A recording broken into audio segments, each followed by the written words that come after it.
مثلاً اگر کسی کو انسولین ریزسٹنس ہے، اس کے لیے انسولین 200 میں بہت اچھی دوا ہے، یا بچیوں کو بچپن سے ہی ہارمونل ٹریٹمنٹ ہومیوپیتھی میں اگر دی جائے تو ان کی آئندہ زندگی خدا کے فضل سے بہت بہتر گزر سکتی ہے۔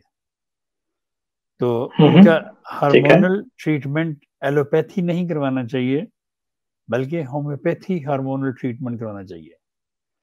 ہارمونز کو کنٹرول کرنے کے لیے جو سب سے بہترین دواؤں میں سے جو سب سے اچھی دوا ہے وہ ہے پیچوٹرین۔ پیچوٹرین اگر 30 میں 1-2 دفعہ دن میں بچیاں کھاتی رہیں تو ان کے ہارمونز اللہ کے فضل سے بیلنس ہو جاتے ہیں۔